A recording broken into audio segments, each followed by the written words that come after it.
रामकृष्ण हरी मंडळी, सगळ्यांना आषाढी एकादशीच्या खूप खूप शुभेच्छा। विठू माऊली चरणी एकच प्रार्थना, तुमच्या सगळ्यांच्या इच्छा आकांक्षा पूर्ण होऊ देत, त्यासोबत माझीही इच्छा पूर्ण करू देत विठू माऊली। आणि आजचा जो ब्लॉग आहे तो खास आपला एकादशीचा आहे, त्यामुळे ब्लॉग शेवटपर्यंत बघायला विसरू नका। आवडल्यास लाईक करा, शेअर करा आणि सबस्क्राईब करा। आजच्या दिवसाची सुरुवात माझी थोडीशी वेगळी झाली, तर मी उठल्याबरोबर या ठिकाणी साबुदाणे भिजवून घेतले। आता प्रत्येक वेळेस मी साबुदाणे रात्रीच भिजवते, पण आज जरा उशिरानेच मला फराळ बनवायचं होतं, तर म्हटलं चला उठल्यानंतर साबुदाणे भिजवले तरी ते 1-1.5-2 तासात छान व्यवस्थित भिजतात, म्हणून उठल्यानंतर आज साबुदाणे भिजवलेले होते, जेणेकरून मग यातले उरलेले साबुदाणे मला संध्याकाळी देखील फराळाला जर कुणाला खायचं असेल तर कामात येतील। तर सगळ्यात आधी साबुदाणे स्वच्छ 2 पाण्याने धुवून घेतले आणि मग त्याच्यावर पुरेसं भिजतील एवढं पाणी घालून यांना झाकून ठेवलं। त्यानंतर दूध जे होतं ते तापवायला घेतलं। आता आधीच बरंच दूध पडलेलं होतं माझं 1 लिटर कालचं, तर आज फक्त अर्धा लिटर दूध आणलं होतं, कारण आमच्या आहोंना त्यांना साबुदाण्याच्या खिचडीमध्ये दूध लागतं, म्हणून मग आज परत अर्धा लिटर दूध आणलं।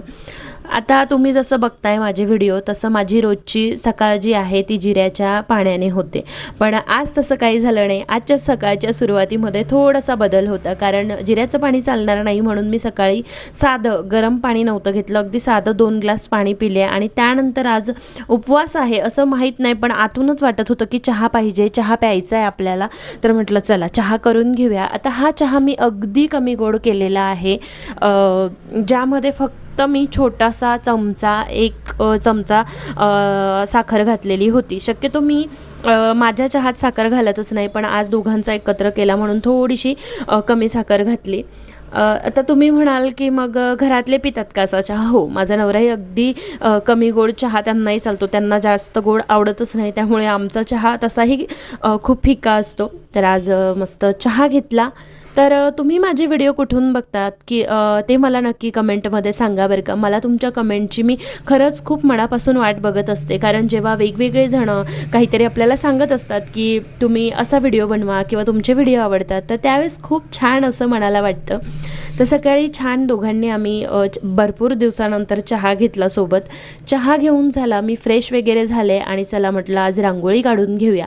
आता या ठिकाणी रांगोळी काढण्यासाठी माझ्याकडे सफेद रांगोळी नव्हती, सगळे कलरचेच रांगोळ्या होत्या। म्हटलं चला आता पिंक कलर सगळ्यांचा आवडता असतो, माझा एवढा विशेष आवडता नाही आहे, पण तरी मी छान दिसेल म्हणून काढली। आता छोटीशीच रांगोळी काढली, कारण ती थोडीशी जाडसर रांगोळी होती, म्हणून त्याने काय एवढी व्यवस्थित काढता आली नाही।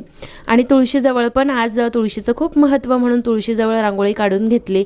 त्यानंतर देवांचं जे सामान होतं माझ्याकडे, दिवे, समई, कापूर जाळण्याचं जे असतं ते आणि अगरबत्तीचं वगैरे सगळं पितांबरीने छान मी क्लीन करून घेतलं, जेणेकरून मग पूजा करायच्या वेळेस आपल्याला सगळं एकदाच सापडतं। आता ज्यावेळेसही मी कधीही पितळी भांडे घासते किंवा पितांबरीचा वापर करते, त्यावेळेस लगेच किचनला फडकं मारते, कारण पितांबरीचे जे डाग आहेत ना ते अगदी सफेद सफेद सुकल्यानंतर दिसतात। त्यामुळे कधीही पितांबरीने जेव्हा तुम्ही भांडे घासाल ना, तर सगळं आवरून झालं की पहिल्या आधी तिथे कपडा मारायचा। आता या ठिकाणी मी सिंकच्या आतलं पण काढून घेतलं, कारण नाही तर ते आपल्याला दिसत नाही लगे, पण वाळलं की मग ते असं पांढरट पांढरट दिसतं। या ठिकाणी मग छान देवपूजा करून घेतली।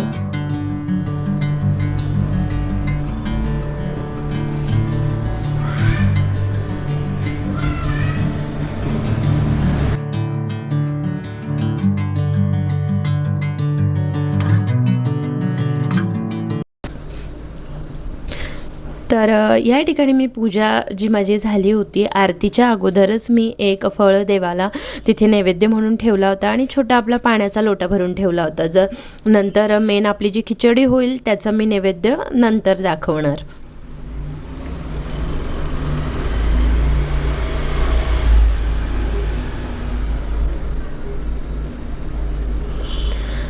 तर रोजच अशा पद्धतीने पूजा होते जेणेकरून मनालाही शांत वाटतं आणि सगळ्या घरातही प्रसन्न वाटतं. त्यामुळे रोजची माझी ही अशीच देवपूजा होते.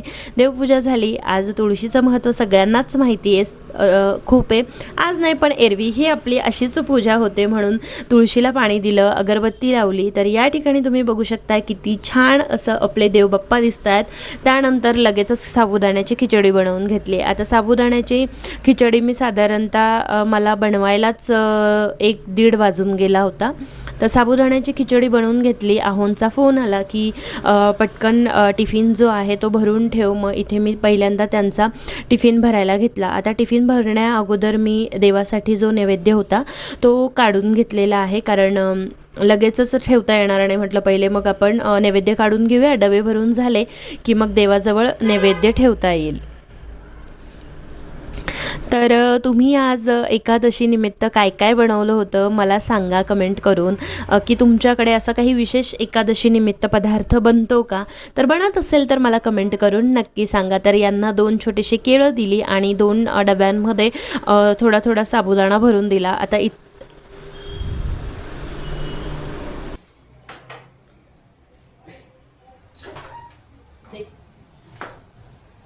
नीट दे दे पाच मोबाईल स्कूल नहीं गया नो नाही. बाय इधर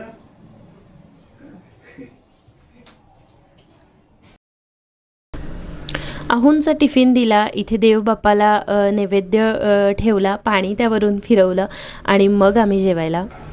तर आत्ता वाजलेले आहेत 2 आणि मी आत्ता जेवण करून घेणार आहे. तर एकादशी आहे म्हणून एकादशी आणि दुप्पट खाशी असं आपल्याला अजिबात करायचं नाही. तर सकाळी मी एक अर्धासा कप चहा घेतला होता आज आणि डायरेक्ट मग 1:45 वाजता मी माझं जेवण करणार आहे. आणि रात्रीच्या जेवणामध्ये आपल्याला अगदी हलकं घ्यायचं आहे. शक्य झालं तर मी फक्त दूध घेईल किंवा मग एखादी कॉफी करून घेईल. मला जास्त जेवायचं नाही. ॲटलिस्ट वाटलं पाहिजे की अरे हां आपण उपवास केलेला आहे म्हणून. तर आत्ता मी थोडंसं फराळ पण करणार आहे, तर ते अगदी थोडंसं करणार आहे. त्यामुळे वाटणार आहे की अरे हा नाही उपवास आहे म्हणून. तर मी फराळाचं करून घेते. संध्याकाळी भेटूया.